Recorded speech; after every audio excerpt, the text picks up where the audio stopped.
రాష్ట్ర ఉపాధ్యక్షులు.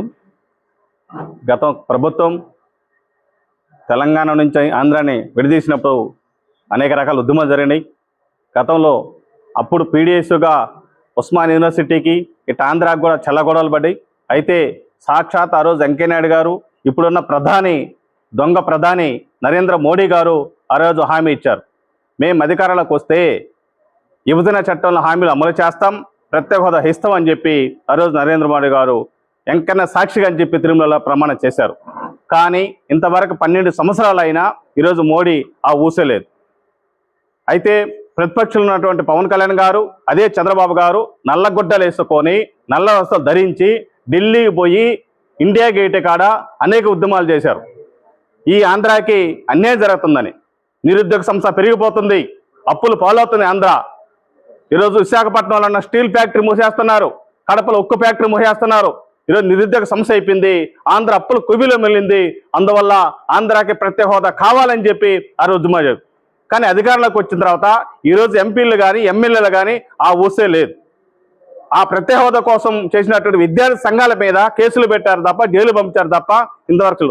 అందువల్ల మేము పీడిఎస్గా విద్యార్థి సంఘాలకు చెప్తున్న ఒకటే, ఇప్పటికైనా పవన్ కళ్యాణ్ గారు మీరు ఢిల్లీ స్థాయిలో ఉద్యమాలు చేస్తున్నారు. అదే ఢిల్లీలో నిన్న మీటింగ్ పెట్టారు. మీరు ఒక బొద్దింగులకు భయపడి ఈరోజు దాని జాగ్రత్తలు అని చెప్తున్నారు. కానీ మీరు చేసేది ఏంటి?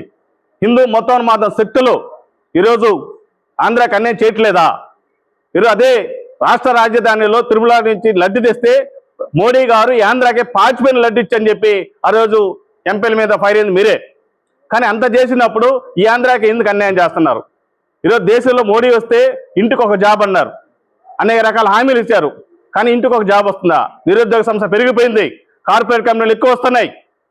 ఈరోజు మన దగ్గరలో ఉన్న కృష్ణపట్నం పోర్ట్ ఈరోజు ఆదాని చేతిలో ఉంది, విశాఖపట్నం స్టీల్ బ్యాంక్ ఆదాని చేతిలో ఉంది. మొత్తం కూడా ప్రైవేట్ విద్యా సంస్థలు, మొత్తం కార్పొరేట్ సంస్థలు కూడా ఆదాని, అంబానీ, టాటా, బిర్లా కార్పొరేట్ కబన్ హస్తాల్లో చిక్కుకోబోతుంది. ఈరోజు ఆంధ్రాని అప్పులు కూబిలో మీరు కూరుస్తున్నారు.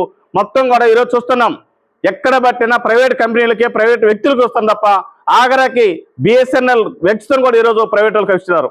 అందువల్ల మీరు వెంటనే ఎంపీలు మొత్తం కూడా మీరు రాజీనామా చేస్తారా? ఈ ఆంధ్రాకి అన్యాయాన్ని పొడుస్తారా? లేదు మీరు రాజీనామా చేస్తారని చెప్పి మేము హెచ్చరిస్తున్నాం. భవిష్యత్తులో కూడా విద్యార్థి యువజన సంఘాలు తీసుకొని భారీ స్థాయిలో మీ ఎంపీలు ముట్టడిస్తామని చెప్పి చూస్తున్నాం. వెంటనే చంద్రబాబు గారు మీరు ఎన్డీఏ కూటమిలో కీలకంగా ఉన్నారు, మీ ఎంపీలు మోడీ గారికి అవసరం. ఈరోజు మీరు లేకపోతే ఈరోజు మోడీ గారు ప్రధాని అయ్యేవాళ్ళు కాదు. అందుకు మీకు స్పష్టంగా తెలుసు. ఇప్పటికైనా మీరు ఎంపీలు, అదేవిధంగా ప్రతిపక్షం వైసీపీ కూడా ఈరోజు మీరు ఎందుకు మోడీకి భయపడుతున్నారు? ఈరోజు మోడీ మా చేత నీళ్లు తాగుతూ మోడీకి బానిసలుగా ఈరోజు ఆంధ్రాన్ని మీరు తాకడి పెట్టారు తప్ప ఆంధ్ర ప్రజల కోసం చేసింది ఏమీ లేదు. అందువల్ల వెంటనే ఎమ్మెల్యేలు, ఎంపీలు మొత్తం అసెంబ్లీలో కానీ పార్లమెంట్లో కానీ ఈ ప్రత్యేక ప్రస్తావన ఎత్తాలని చెప్పి మేము పీడిఎస్కి డిమాండ్ చేస్తాం.